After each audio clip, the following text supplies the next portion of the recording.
দেশের সবচেয়ে বড় জামাত অনুষ্ঠিত হয়েছে দিনাজপুরের ঐতিহাসিক গৌড়ের শহীদ ময়দানে।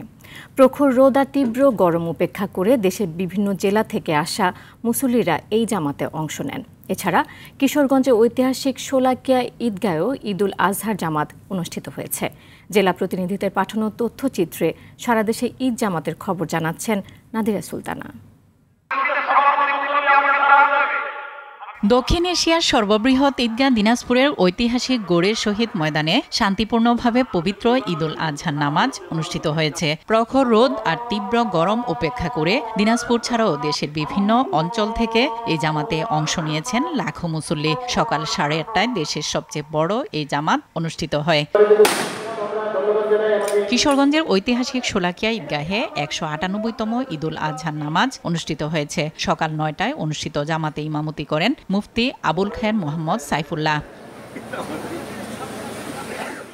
চট্টগ্রামের সবচেয়ে বড় ঈদ জামাত অনুষ্ঠিত হয়েছে জমিয়াতুল ফালা জাতীয় মসজিদে। এতে সিটি কর্পোরেশনের মেয়র সহ নগরবাসী অংশ নেন।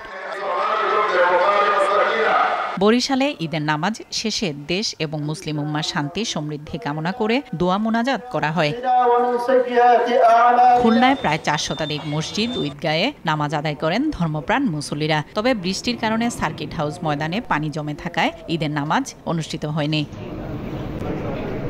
সিলেটের ঐতিহাসিক শাহী ঈদগাহ ময়দানে পবিত্র ঈদুল আজহার প্রধান জামাত অনুষ্ঠিত হয়েছে। এতে মহানগরী ছাড়াও জেলার বিভিন্ন উপজেলা থেকে ধর্মপ্রাণ মুসলমানরা অংশ নেন। রংপুরের কালেক্টরেট ঈদগাহ মাঠে প্রধান জামাতে প্রায় 40,000 মুসল্লি অংশ নিয়েছেন। ঈদ জামাতে অংশ নেন রাজশাহীর ধর্মপ্রাণ মুসল্লিরাও। ময়মনসিংহ জেলার 2,500 ঈদগাহ মাঠ ও মসজিদে পবিত্র ঈদুল আজহার জামাত অনুষ্ঠিত হয়েছে।